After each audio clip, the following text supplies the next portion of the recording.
Dane Amar, how you feeling, bro? I'm good, bro. I'm good. I'm chilling. How about you? I'm good, man. I'm good. I appreciate you doing this. We're here before the Fame Festival. Yup. Hella excited, bro. I'm super excited to be out here. Dude, yeah, it's awesome that you're out here. You said this was the first time you've headlined a festival? Yeah, I mean, first time I headline a festival, first time I'm like headlining a show in San Francisco in general, bro. I'm like super excited to be out here for sure. That's so sick. Yeah. That's so sick. How long you been out here? Like, when did you get here?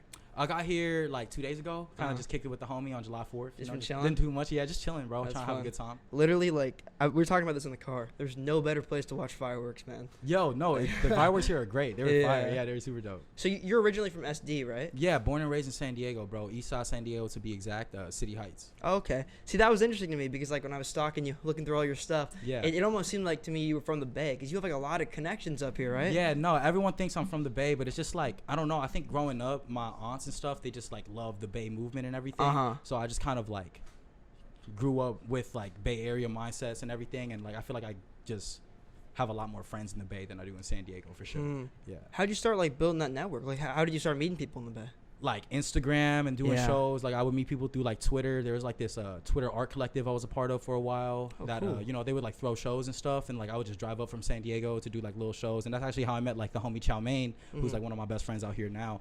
And then like it just kind of grew like that. Like through him, I met other people, and then other people like that. It was hella dope. Hella That's dope. super crazy. That's like Yeah. the age of internet, how you make connections, Exactly, bro. exactly. I feel the same way with building a media company. It's like you meet one person, and then because of that person, you meet all their homies, and then you meet all Exactly. their homies, and eventually you have like this whole team, like this whole collective of people and a network, and it started from one person that you reached out to on Instagram. Connections are important, bro, and I feel like your network is like the biggest thing. You know, once you meet one Oh, yeah. person, that person could be like an executive or something. You know, like who Yeah. really knows? You can meet them in Starbucks or something. That's why it's just cool. You That's never like know, yeah. that's one of the interesting things I think about when I think about like comparing like the Bay to like LA, for example, Mhm. because I love the Bay. Like, I'm from here. I think this is always where I want to like settle down and raise Yeah, a yeah. family, whatever, be here and settle down. But it's like, I think when you're in the Bay or when you're in LA versus the Bay, you kind of maximize like the running into somebody who matters by chance factor. Yeah, nah, definitely. Are you saying like LA, you run into more people by chance? Yeah. Yeah, no, that's a thing, but I just feel like it's just because LA is so saturated. There's just so many people there. Oh, You know totally. what I feel me? So it's just like you're gonna randomly run into someone. No, exactly.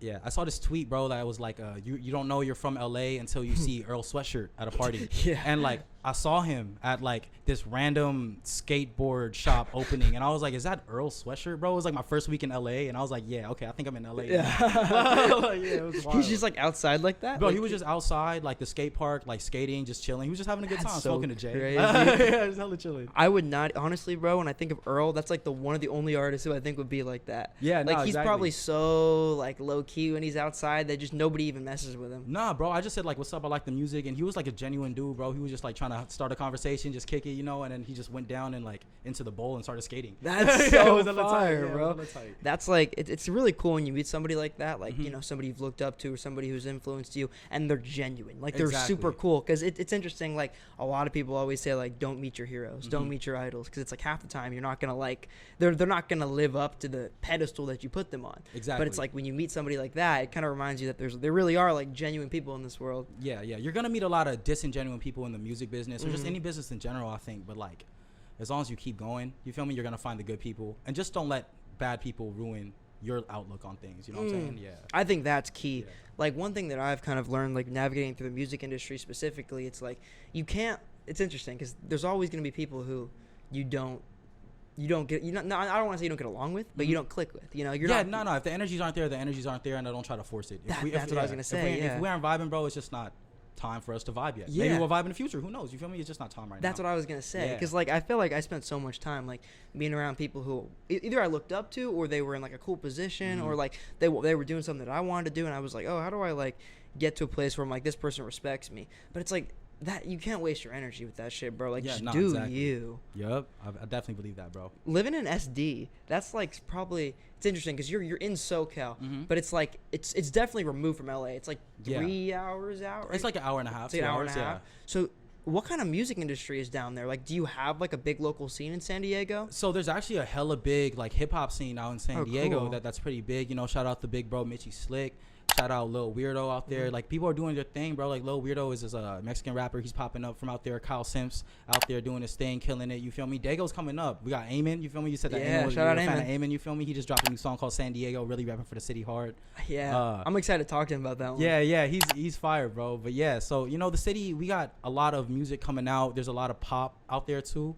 So I feel like that's where it inspired my songs and my sound in general, because I do a lot of pop, I do rap, I do R&B, I do like everything. And I think it's just because San Diego is such a melting pot of like so many different genres, Yeah, and I've always been inspired by that in the Bay Area too. Yeah, no, it's definitely. so cool how the Bay is such like a melting pot of genres. 1,000%. And I think one thing that I realized that I was happy that was like the truth is the further and further I got into this is like it's so cool to me how like the rappers in one scene often fuck with the bands in one scene, and they fuck with the rappers, and it's just like this communal network. It's like, why do these things have to be separated, Exactly. Like, the music industry is small enough, bro. We don't have to make it smaller, by separating by genres. Just be cool with everyone, you feel me? But if y'all don't vibe, like I said, it don't vibe, but it's cool. Literally, exactly. That's one thing about San Diego too, is like I felt like you're a great example of this. Eamon's a great example of this. People who are from San Diego, they rep San Diego. Yeah. Like I feel like a lot of them rep San Diego, which is cool to me because it's not like you don't think of it as like a music city. You know what I mean? And like that's the thing too. I feel like recently San Diego has gotten like a bad rep of like, SeaWorld, Legoland, like everything's like all good to go, you feel me, out there. But there's bad parts like everywhere else. You feel me? So like I kind of grew up in more of like a not as good area, you feel me? So I've seen a lot of different things that probably people haven't seen of San Diego. But it made me who I am today, and we're here now. Of course. Yeah. What part of San Diego do you say you grew up in? City Heights, bro. It's also known as like Little Saigon now. So just like a big like Southeast Asian community. When like the Vietnam War was going around, that's when we would come through as like refugees to San Diego and shit. Yeah. Do you think people have like this almost like fantasy like version of what they think San Diego is in their head? Like they think it's like, I feel like it's one of those places almost kind of like I think people from California don't think of LA like this. Yeah. But it's like they almost like fetishize it in the sense they're like, oh, this is like a beautiful perfect place, there's no problems. Yeah, no, I mean, people definitely do think that. And like I think I just saw something yesterday where San Diego has more $1 million homes than New York right now. What? So it's like, it's getting to that point where most San Diegans that I know are moving out of the city, like local San Diegans, because it's just getting way too expensive to live there. Yeah, it kind of reminds me of the Bay. Yeah, it is what it is, man. Would you ever move out? I did move out. So I'm out of San Diego now. I actually live in LA. I live in K-Town. But I still rep San Diego to the death. That's where I was born and raised. Always going to rep that. I do plan to buy a house out there soon, so hopefully that could work out soon. That's interesting. I have like a similar mentality. We're looking to move down to LA for like a year, like 2 years, just very temporary. In a couple months here. And it's interesting because it's like, I like LA. I don't think I could live there forever. I really don't think I could. And I think it's probably similar to the way you're connected in San Diego. Yeah. It's like I want to do it in the Bay. You know what I mean? Yeah, exactly. But I feel like sometimes you do need that push. You feel me? For Like sure. LA is like where you can meet so many different people, so many different interviews that you could do. You feel me? Definitely. And like the next person, like you could just meet someone that's gonna be the next big star, and you don't really even know. Exactly. Yeah. That's like one of the cool parts of this. It's like meeting people earlier in their career, and it's like I don't know who this person is gonna be in 5 years, but it's interesting to get people at the beginning of their story. Yeah. And then it's like, how can that eventually turn into something else? You almost get to watch it like a seed. You get a seed you plant. You know what I mean? Exactly. And you're part of the journey as you go along. Yeah, it's awesome. It's awesome. Being in LA now, have you noticed like a lot of differences than when you were in San Diego? Like, is it easier to make connections? Are you around more industry people? I'm definitely around a lot more industry people now. And in LA, there's this whole thing about like people are fake and stuff. But to be honest, I haven't really met too many fake people. Like there has been encounters, but like you could kind of feel the energy right away if someone's like really trying to mess with you for you or mess with you because of who you are. So like people would say they like my song that like blew up, and then they say it wrong. You know what I'm saying? So it's like I could definitely tell. Talking about Green Tea? Yeah, Green Tea and Honey. So Green Tea and Honey is like my biggest song, and I'll have people singing it like completely wrong to me, like in front of me, and I'll be like, oh, I fuck with this. Yeah. I was like, yeah, bro, I'm sure you do. Yeah. But San Diego, it is a little different. It's definitely a lot busier in LA. Yeah. For sure. It's like open till like 2-3 a.m. for sure. That was, it's like I'm in LA like a decent amount. Yeah. That's one thing that's so different, even than the Bay. Like it's even different than the Bay in that regard, where you can be on Melrose at like 1 a.m. Yeah. And everything's open. Yeah, definitely, especially not like, probably right now, but definitely stay away from Melrose right now, bro. They're going kind of crazy over there. Yeah. No, you're not wrong. Yeah. You're not wrong. So you've been doing this for like, God, just looking through your stuff, it seems like you've been doing this for years. Yeah, now. bro. It's coming up on 13 years. I've been making music for around 13 years. Yeah. Holy shit. So before Green Tea, like, did you have a song that popped like that? No, right? Not that big. That big. The biggest song I had before Green Tea hit like 100,000. It was this one with the same girl that's on Green Tea, Jarena. It was called Fade Away. That was like self-produced, and that kind of blew up on SoundCloud. And Green Tea was like just by chance. I wasn't even gonna release that. Wow. Yeah. So like when the homies all told me to drop it, I was like, all right, bro, I'm gonna do it.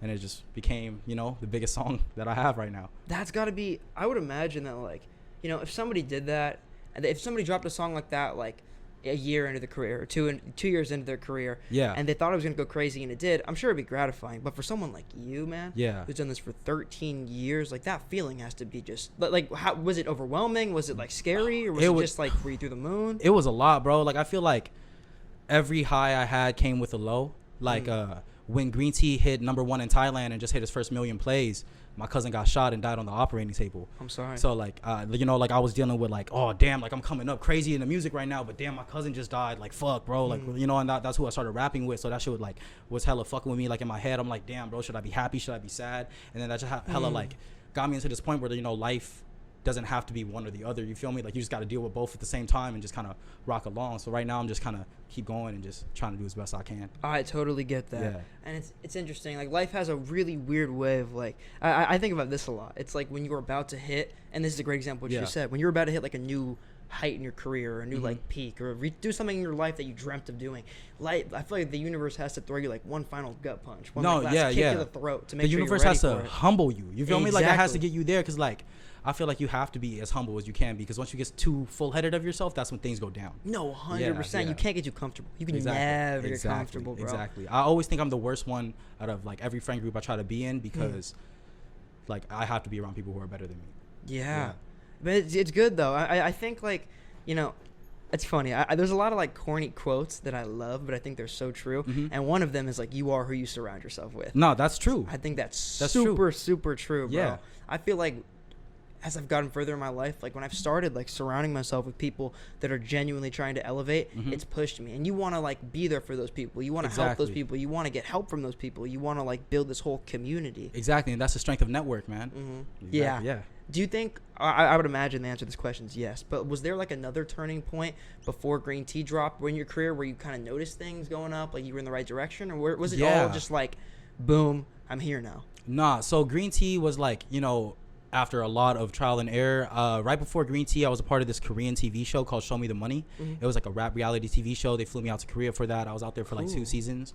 It was pretty cool, and that was my first international flight. I remember like getting on the plane, like hella tearing up, because I'd never been that far from my mom before. So I was like hella scared. I was like, fuck, I'm alone too. Like I don't know anyone. I don't speak Korean. Like I'm just here meeting new friends that I met in LA who speak Korean, so they gotta rock for me. And like, yeah, bro, once that, like, I started traveling for music more, and like I was like, damn, this is a very viable option. And like every time I did shows like America Got Talent or anything, it was never an issue of like, damn, he's not talented enough. It was just like, he doesn't have the look that we want. Really? Yeah. So it was always. What do you like think like the look is that you were lacking? Well, I mean, like just back then I was like 300 pounds, you know, I was a lot bigger before. Really? Yeah. So I lost a lot of weight over time. So I think just in general, it just wasn't like the Korean look, you know, like No, like I get it, yeah. Did you, when you lost all that weight, was that around the time where your music started to take off? Yeah, so once Green Tea and Honey started popping off, that's when I decided to start taking care of myself more, and that's when I was like losing a lot more weight and just like getting better and just everything. That's awesome, man. Good for you. Thanks, bro. Thank you. But it's like you said, that you have that song that pops, you lose all this weight, you're at this high, and the universe got to bring you back down to a low. Yeah, man. Universe has been giving me some lows actually recently, but it's all good. We coming up right now. It's gonna be a high night. You feel me? So we're gonna keep the highs going for now on. Be in the moment. Exactly. Are you a reader at all? Because I was gonna ask, because there's a specific book that I feel like is perfect that I would What book? reference. It's called The Tipping Point by Malcolm Gladwell. I have not heard. It talks a lot about like this exact idea. It's like, I love that. Whenever you get to this peak of success, like you're like, oh, there's a new height. The universe just kicks you one. You got to be humbled, exactly like you said. I feel like it's how you take those losses, you know? No, I definitely got to read that book. I definitely love that book. One of my favorite books is The Alchemist. Yeah, I've never read The Alchemist. It's amazing. Is that a Robert Greene book? Paulo, I forgot his the last name, Cohen or something. I've heard so much about that book. I feel like, bro, it's an amazing story. I feel like every time I read it, I find something new, because I'm in a different point of my life where like there's a different lesson, but it'd be like the same book, like it's still the same story, but it's just like lines just hit different in certain points of my life, you know. I'm the same way with books and movies like that. Yeah, like, no, definitely. There's movies I've watched, like 3 or 4 years ago that meant nothing to me. But then like 4 years in the future, when you have the lived experience to understand the story on a deeper level, you're like, holy shit, this is hitting now. Yeah, there's a lot of songs like that for me too, like in general, like oh yeah, for sure. you know, like some Drake songs on his old albums, you know, that I kind of skipped past before, like I don't really like this album cut, and then I go back and I'm like, damn, this album cut was actually super hard. No, I get that. Yeah. I definitely get that. That's how Mateo got me really back into Joey Badass, and that's how I feel about like a lot of Joey Badass's older stuff. It's like when I went back and listened to it as a kid, I was like, you know, this is cool, not something I really go back to. But now it's like I just find myself revisiting like I've had like All American Badass on like repeat recently. Oh, that's one of my favorite albums too. That goes crazy. So good, man. Super crazy. Did you I mean, so you rap and you sing, but do you? I guess I'd ask you, do you relate more to like the rap side of things when you were growing up and listening to rap, or were you listening to more R&B or singing? Like which thing did you start with? It was both, to be honest. Well, I started off rapping, and like when I was like from 12 to 16, I was like bars, lyrical, like, nah, this is all I'm gonna do. I'm gonna be like a rapper, like, you know, like everyone's gonna like me. And then just over time, I'm like, I don't know, I like pop songs, I like Tyga tracks, I like these club songs, you know, that get me like hyped up and stuff. So I would just take inspiration from that over time as I grew up and realized, you know, I don't have to be this lyrical miracle machine. You feel me? Like I know I could do it, so why do I have to prove it to everyone? You feel me? I just want to make hits and just have fun with it. Yeah, that's a valuable thing too. Yeah. When you stop trying to prove yourself to people. Exactly. I feel like that's super valuable. Being like in the industry for 13 years. God, I keep saying that number and it's blowing my mind. Yeah. 13 years. 13 that's years, ridiculous. Bro. But doing it for that long, like, what do you think? In terms of like your mentality, what do you think? When do you think the biggest turning point was? Like, when do you think you like started learning things that like really were gonna elevate you? And I guess what are those things? I would ask. When I was 15, I went to go audition for X Factor, and I had a Hell and Back remix from Kid Ink. Yeah, it was like one of his old songs, and I went to go perform it. I went crazy because I remember like the producers were like shaking their head like, this is like insane, like we have to pass him, like there's no way we can't pass him. And then I only had a verse, got to the hook, I stopped. I only did the rapping part because I didn't like I was like, I'm gonna just get on by rapping. And then all no's from the producers right away, and then my confidence was like, damn. And I was like L.A. Reid, that was Simon Cowell, that was Demi Lovato, all of them, all no's. And it wasn't, and they all said it's not because you're not good, it's because we need a hook and you don't have one. And that's when I was like, all right, I'm gonna stop concentrating on verses and trying to make my verses as hard as possible. I'm gonna really get on this hook game. And then like for the next 5 years, I studied hooks like back to back to back, going from Nate Dogg to Chris Brown to like Usher, you know, Sean Garrett, like the writers, John Bellion. I was just studying as much as I can about songwriting and everything, and I got to this point where I am now. That's crazy. Because I wouldn't think like the biggest lesson would be something that has to do with like a song structure. Yeah, but it's wild that was a turning point. That was like the biggest turning point. And then after that, I just started like really caring about my hooks. Like I would spend a lot of time on hooks more than verses. Like verses would always be an afterthought to me. And like now it gets to the point where like my verses sound like hooks. So I think it's pretty cool. No, I can see that. Yeah. Do you think like now the reason why that structure works so well is because we live like in this age of music where it's so focused on what can I get to hit now? It's like you said, like your verses almost have to be like hooks because it's crazy. Like I don't think this is a bad thing necessarily, but it's like 85% of music listeners are skipping to the hook, or it's like they're listening to the song for the hook, or like now it's like now you notice we'll have structures where like you lead with the hook. That wasn't a thing 10 years ago. Like, nah, it wasn't. But I feel like it's just people's attention spans are getting like way smaller. You know, TikToks are only like 15 seconds to like a minute maybe. I think the max is like 3 minutes now, but even then that's not that long. No. So like, you know, when I'm in the studio now, like my manager even told me, he's like, look, we could start off with a verse, but we have to bring the hook in at least a minute into the song, like right before a minute hits. Or, makes sense. Because you want to keep that listener's attention right away and just like grab them. Do you ever struggle with that? Because like there is a certain point I feel like where you have to compromise what's going to do well and then what is going to like fulfill you creatively. Do you ever struggle to like maintain that balance? Sometimes, yeah. Sometimes it's like, dang, I don't really want to say this kind of thing or something like that. But I think it just really, you know, like I'm always down to try something new, always down to learn. So like even if it doesn't feel right at the time, I'm still gonna do it until I get it. I might get angry, you know, in the beginning trying to do it, and you might see me a little upset, but that don't mean I don't like trying. You know, it's just frustrating to me. And exactly, and you got to find the balance. Exactly. Like you got to make shit that you love, but also the shit that's gonna do well. It's not like you're copping out either way. It isn't, and like I feel like you could do both. Like if you know a song is like, it's cool. You feel me? Like it's like this is cool. It's gonna go really well in the club or on radio, and then I'm gonna do this deep album cut for me because I want to do some real shit. You know, like you can do both. Yeah. No, 100%. That's one thing that I think like TikTok and like Instagram Reels and all these like shorter media platforms have proved in like the modern era. It's that like you know, while like the traditional structure that works on those is like a hook, I'll also see videos on my For You page of like people doing like weird eclectic verses and like different rhyme schemes and like really strange stuff just for the sake of being strange, and it does just as well. You're somebody who like, looking through all your stuff, you've done like, you're big on the TikToks and stuff. I noticed that you were posting like, you're always posting like the freestyles and stuff on your Instagram. By the way, that last one you posted 3 days ago with the the little rice field one. Yes. Oh, that shit was hard. Thank bro. you, bro. I woke up with those lines. And I was just like, I need to record this right now. I was like, I was in my room this morning losing my shit to that video. Thank you, bro. Thank you. Of course, man. But like, so like doing all those things, like, how do you think like those have helped you? Because I know that's like a very vital thing in the modern music industry. And were those kind of ideas that you act on yourself, or like getting management? Did that help you with that? So I have management, and they like give me stuff, but honestly, I'm only doing TikToks and reels and stuff because they make me feel like a kid again. When I was 13, starting, or 12 years old, starting to rap again, there was a trend on YouTube where if a song came out, you had to be the first remix because the instrumental was going to be out in 2 hours. Yeah. So like, you remember when fucking Problems came out with ASAP Rocky and everything? I remixed that song 5 hours after it came out. And then I dropped it on YouTube 2 hours after I mixed it and just dropped it. And then so this whole like TikTok where you could film your verse and get it done and everything, it just makes me feel like a kid again, and I could do it all like that. That little rice field one, I did that in like 40 minutes. Jesus. So like I wrote the verse in like maybe 15 minutes, recorded it for 5, and then I used the homie's chow window as like a phone stand, and I recorded my video, and then I edit the video on Premiere, and then Final Cut for the lyrics, and then I upload it on TikTok and Facebook and everything. Whoa. So it's almost like, see, that's crazy, because it's interesting though. Like you see like, I mean, like, there's a lot of artists, I feel like, people who are kind of outside of the industry circle, they might assume, like, they might see that video and like, oh, how many people worked on this? But it's like, it's literally all you. Yeah, it's all me. I'm also a video editor, so, like, I learned how to do that because I wanted to learn how to edit my own music videos when I was younger. So, like, and that just opened so many doors for me, too. Like, in general, like, I was editing videos for Hip Hop DX, which gave me, like, opportunities to talk to other people and, like, other blogs and stuff. I edited videos for, like, Lil Uzi and everything. So, that's awesome. So, it's, like, cool, you know, like, a lot of different things that music kind of revolved around, I learned, so that way I can never get kicked out of studio. You know what I'm saying? I love that. Yeah, like if I'm in the studio, I got the camera with me. It's cool, bro. I'm not gonna record. Just let me do a quick little promo video for you so you can post it. Yeah. Boom. I'm tagged. People are gonna go to my page. He drops music too. Do. You know. So I do it like I try to do everything I can to just not get me kicked out the studio. Can I ask you how old you are?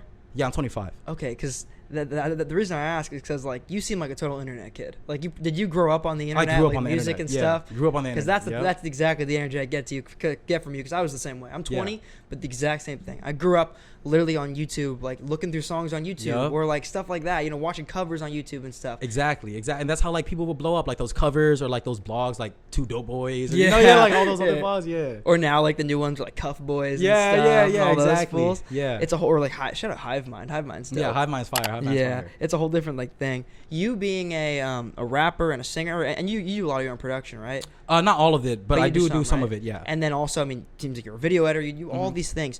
Wearing all those hats, does that ever get like, I don't think overwhelming is the right word, but do you ever struggle with like balancing your time? Like, do you wake up at one day and you're like, I'm gonna rap today, or I'm gonna make a beat today, or I'm gonna write today, or whatever? I don't force anything. So it's like there's gonna be times where like I feel overworked rapping and stuff, and that's when I'll be like, yo, I'm gonna call up another rapper homie. Yo, can I film a music video for you, bro? I'm like super uninspired in this aspect. Let me go in this other art form, burn myself out in this other art form, and then I'm recharged for the other one, and I just go back and forth.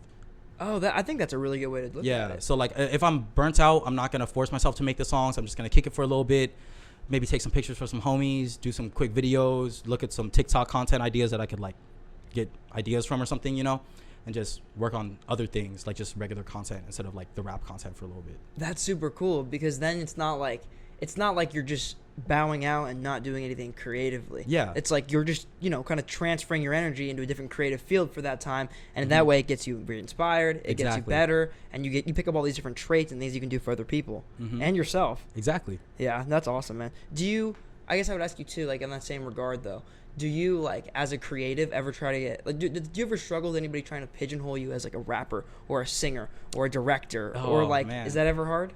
Yeah, I feel like a lot of these label offers I've been getting lately, they just want me to make like green tea and honeys, which is cool. Like I like making green tea and honeys, is cool, but that's like not all me. You feel me? Like that little rice field verse I did. Like I love doing songs like that. Like that's nothing like green tea and honey. Yeah, it's nothing like green tea and honey. And I love making like really deep songs that are like, you know, like more about my family and like how I grew up. You know, like I've been shot at like I could probably count like 5 times in my head right now. You feel me? So like, there's just a lot of things that I've been through, and I don't want to just sing these love songs even though they're doing so well. You know, like I'm not always in love. You know, you know what I'm saying? Yeah.